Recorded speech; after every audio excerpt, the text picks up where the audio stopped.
आज मैं आपको एक ऐसी कहानी सुनाने जा रही हूँ जिसे सुनकर आप सोचने पे मजबूर हो जाएंगे कि क्या कोई माँ इतनी क्रूर भी हो सकती है।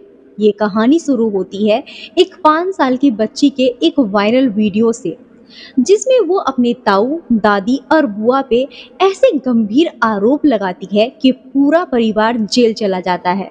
लेकिन ये तो बस कहानी की शुरुआत थी। असली खौफनाक मोड़ तब आता है जब उसी मासूम बच्ची की लाश मिलती है और पुलिस को एक ऐसे सच का पता चलता है जिसे सुनकर लोगों को अपने कानों पे यकीन नहीं होता। ये कहानी सिर्फ अपराध की नहीं, बल्कि धोखे, लालच और रिश्तों की कड़वी हकीकत है। तो चलिए जानते हैं रोशनी और शाहरुख की इस कहानी का असली सच क्या था।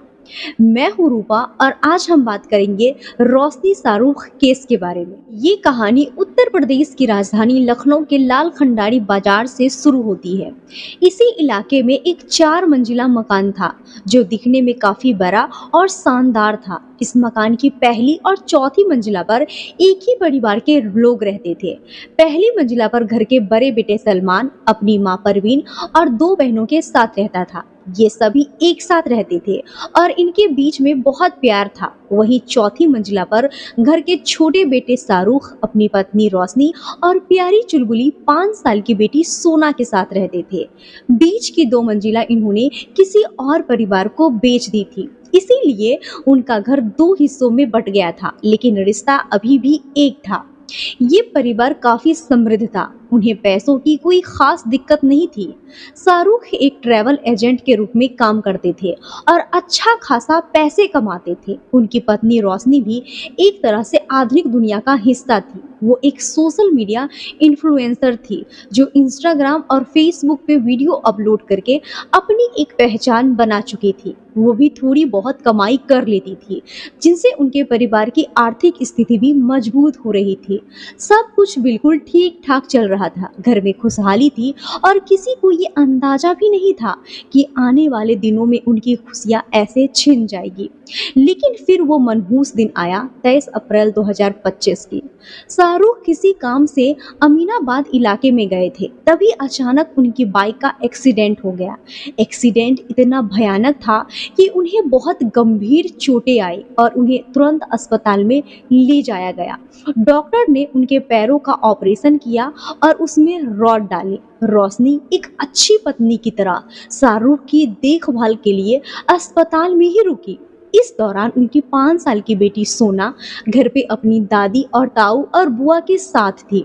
4 दिन बीत गए। तारीख थी 27 अप्रैल 2025 की। सोना अपनी मम्मी पापा से मिलने के लिए बहुत उदास थी। उसकी दादी परवीन और ताऊ सलमान उसे अस्पताल में लेकर आए ताकि वो अपने माता पिता से मिल सके। अस्पताल में जब रोशनी ने अपनी बेटी सोना को देखा तो उसे महसूस हुआ कि वो उदास है। रोशनी ने प्यार से उसके सिर पे हाथ फेरा और पूछा, सोना क्या हुआ बेटा, तुम इतनी उदास क्यों हो? सोना, जो अभी मासूम थी और दुनियादारी से अनजान थी, उसने अपनी माँ से एक ऐसी बात कह दी जिसे सुनकर रोशनी और शाहरुख के पैरों तले जमीन खिसक गई। सोना ने बताया कि उसके ताऊ ने उसके साथ गलत काम किया है और दादी और बुआ ने भी ताऊ का ही साथ दिया है। ये सुनकर रोशनी को बहुत गुस्सा आया। वो तुरंत चाइल्ड केयर हेल्पलाइन पे कॉल करती है और इस बात की शिकायत करती है। अगले दिन 28 अप्रैल को रोशनी ने अपने सोशल मीडिया अकाउंट पे एक वीडियो बनाकर अपलोड किया। उस वीडियो में उसने रोते हुए बताया कि उसके ससुराल वालों ने उसकी बेटी के साथ गलत हरकत की है। चूंकि रोशनी पहले से ही काफी लोकप्रिय थी, ये वीडियो तुरंत वायरल हो गया और पुलिस तक पहुंच गया। पुलिस ने तुरंत कार्रवाई की और शाहरुख के बड़े भाई सलमान, उसकी मां परवीन और 2 बहनों को गिरफ्तार करके जेल भेज दिया।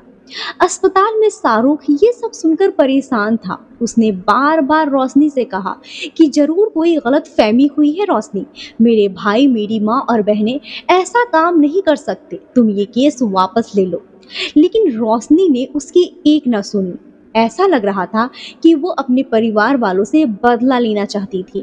कुछ दिनों बाद शाहरुख को अस्पताल से छुट्टी मिल गई और वो घर वापस आए। उन्होंने फिर से रोशनी को समझाने की कोशिश की, रोशनी प्लीज इस केस को वापस ले लो, ये हमारे परिवार के लिए ठीक नहीं है। लेकिन इस बार भी रोशनी नहीं मानी। इसी बात पर उन दोनों के बीच बहुत झगड़ा हो गया। रोशनी ने पुलिस स्टेशन जाकर शिकायत भी कर दी। शाहरुख ने उस पे हाथ उठाया है और उसके साथ मारपीट की है। पुलिस ने फिर से कार्रवाई की और शाहरुख को भी जेल में डाल दिया।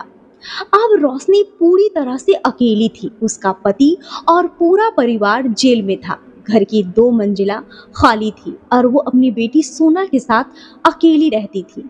कुछ दिनों बाद शाहरुख को जमानत मिल गई, लेकिन रोशनी ने उसे घर में घुसने नहीं दिया। उसने शाहरुख को घर से बाहर निकाल दिया और वो अमीनाबाद में अपनी बहनों के पास रहने लगा। शाहरुख और उसके रिश्तेदार रोशनी को समझाने की बहुत कोशिश करते थे। उन्होंने रोशनी को 5 से 10 लाख रुपए देने की पेशकश भी की ताकि वो केस वापस ले ले, लेकिन रोशनी ने उसकी एक न सुनी। समय बीतता गया और तारीख आई 15 जुलाई 2025 की। रोशनी एक इन्फ्लुएंसर थी, इसीलिए वो अक्सर काम के सिलसिले में घर से बाहर रहती थी। उस दिन वो रात के करीब 11 बजे घर लौटी। जब उसने घर का दरवाजा खोला तो उसे एक बहुत ही अजीब और बदबूदार दुर्गंध महसूस हुई। उसने अंदर जाकर देखा तो उसकी 5 साल की बेटी सोना मृत अवस्था में पड़ी हुई थी।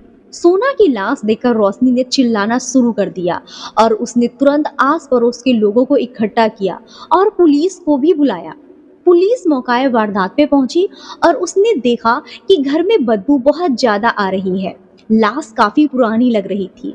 रोशनी ने पुलिस को सारी कहानी बताई कि कैसे उसके ससुराल वालों ने उसकी बेटी के साथ गलत काम किया था और अब शाहरुख ने भी उसकी बेटी की हत्या कर दी है। रोशनी के बयान सुनकर पुलिस को भी शाहरुख पे ही शक हुआ। पुलिस ने शाहरुख की तलाश शुरू की और उसे अमीनाबाद से गिरफ्तार कर लिया। गिरफ्तारी के बाद शाहरुख बहुत हैरान था। उसे अपनी बेटी की मौत के बारे में कुछ भी पता नहीं था। उसने पुलिस से कहा, मुझे इस बारे में कुछ नहीं पता, मैंने कुछ नहीं किया। पुलिस ने देखा कि शाहरुख अभी भी लंगड़ाकर चल रहा था क्योंकि उसके पैरों में रॉड लगी हुई थी। पुलिस को ये भी पता चला कि जिस 4 मंजिला पे रोशनी और सोना रहती थी वहां जाने का सिर्फ एक ही रास्ता था और उस रास्ते का दरवाजा रोशनी ने खुद बंद कर रखा था। इसके अलावा पुलिस ने शाहरुख के मोबाइल की लोकेशन और आसपास के सीसीटीवी फुटेज भी चेक किए, जिसमें ये साफ हो गया कि 13, 14 और 15 जुलाई को शाहरुख उस इलाके में मौजूद ही नहीं था। वो अमीनाबाद में ही था। पुलिस को अब रोशनी पे शक होने लगा। उन्होंने रोशनी से फिर से पूछताछ की। इस बार रोशनी के बयानों में बदलाव नजर आने लगा। उसने कहा कि वो 14 जुलाई की सुबह काम से गई थी और 15 जुलाई को वापस आई। तब उसने अपनी बेटी को मृत पाया। इसी बीच सोना की पोस्टमार्टम रिपोर्ट भी आ गई, जिसमें ये बताया गया कि सोना की मौत 13 जुलाई 2025 को ही हो चुकी थी। ये सुनकर पुलिस को यकीन हो गया कि रोशनी झूठ बोल रही है। पुलिस ने उस 4 मंजिला मकान के आसपास लगे सीसीटीवी कैमरों की बारीकी से जांच की। उन्होंने देखा कि 13 जुलाई को रोशनी के घर पे एक लड़का आया था। वो लड़का पूरी रात रोशनी के साथ उसके ही घर पे रहा। फिर 13 जुलाई की रात में वो लड़का और रोशनी दोनों साथ में घर से बाहर गए थे और 15 जुलाई को रोशनी अकेली वापस आई थी। पुलिस ने उस लड़के की तलाश शुरू की और पता चला कि उसका नाम उदित जायसवाल है। जब पुलिस ने रोशनी से उदित के बारे में पूछा तो उसने बताया कि वो उसका पुराना दोस्त है। लेकिन आसपास के लोगों से बात करने पे पुलिस को पता चला कि रोशनी और उदित के बीच एक्स्ट्रा मैरिटल अफेयर चल रहा था। जब शाहरुख घर पे नहीं होते थे तो उदित अक्सर रोशनी से मिलने आया करता था। पुलिस ने उदित जायसवाल को गिरफ्तार कर लिया और उससे सख्ती से पूछताछ की। उदित जल्दी ही टूट गया और उसने सारा सच उगल दिया। उसने बताया कि उसने और रोशनी ने मिलकर 13 जुलाई 2025 को सोना की गला दबाकर हत्या कर दी। वे दोनों सोना की लाश को ठिकाना लगाना चाहते थे, लेकिन उन्हें कोई भी सुरक्षित जगह नहीं मिली। इसीलिए उन्होंने लाश को घर में ही छोड़ दिया और हत्या का इल्जाम शाहरुख पे लगाने का प्लान बनाया। उदित ने कबूल किया कि रोशनी शाहरुख से छुटकारा पाना चाहती थी, ताकि वो उदित के साथ रह सके और शाहरुख की करोड़ों की संपत्ति को हड़प सके। पुलिस ने तुरंत रोशनी को भी गिरफ्तार कर लिया। अब सारी कहानी खुलकर सामने आ चुकी थी। पुलिस को पता चला कि रोशनी की मुलाकात शाहरुख से लगभग 8 से 10 साल पहले हुई थी, जब रोशनी एक बार में डांसर का काम करती थी। शाहरुख को रोशनी से प्यार हो गया और उन्होंने उससे शादी कर ली। लेकिन शादी के बाद शाहरुख को पता चला कि रोशनी को कुछ गलत आदतें थी, जैसे नशा करना और क्लब जाना। वो शादी के बाद भी अपनी इन आदतों को छोड़ना नहीं चाहती थी। शाहरुख और उसके परिवार वाले उसे ऐसा करने से रोकते थे। रोशनी इस सब से तंग आ गई थी और वो किसी भी तरह शाहरुख और उसके परिवार से छुटकारा पाना चाहती थी। इसी दौरान उसकी मुलाकात उदित जायसवाल से हुई, जिसके विचार और आदतें उससे मिलते थे। वो दोनों एक दूसरे के करीब आ गए और उनका अफेयर शुरू हो गया। रोशनी ने पहले अपनी बेटी का इस्तेमाल करके शाहरुख के परिवार को झूठे केस में फंसाया। फिर उसने शाहरुख पर मारपीट का झूठा इल्जाम लगाकर उसे भी जेल भिजवा दिया।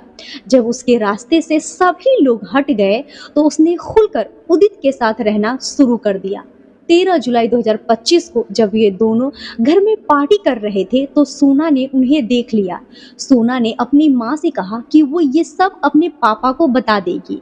ये सुनकर रोशनी डर गई कि कहीं उसकी पोल न खुल जाए और उसका प्लान खराब न हो जाए। इसी डर से उसने और उदित ने मिलकर अपनी ही मासूम बेटी का गला घोटकर हत्या कर दी। उन्होंने लाश को घर में ही छोड़ दिया और हत्या का इल्जाम शाहरुख पे लगा दिया। लेकिन पुलिस की सूझबूझ ने सारी सच्चाई सामने आ गई। अब रोशनी और उदित दोनों ही पुलिस की हिरासत में हैं और केस अभी भी चल रहा है। शाहरुख और उसके परिवार को जेल से रिहा कर दिया गया है। तो कहानी यहीं पे ख़त्म करते हैं। ये कहानी हमें ये सिखाती है कि हमें अपने बच्चों पे हमेशा ध्यान रखना चाहिए और सावधान रहना चाहिए। ऐसी घटनाएं हमारे समाज में हो सकती है, इसीलिए हमें जागरूक रहना बहुत ज़रूरी है। बाकी इस कहानी पे आप सबकी क्या राय है, कमेंट में ज़रूर बताएं और ऐसे ही क्राइम से जुड़ी कहानी सुनने के लिए हमारे चैनल को सब्सक्राइब करें। धन्यवाद।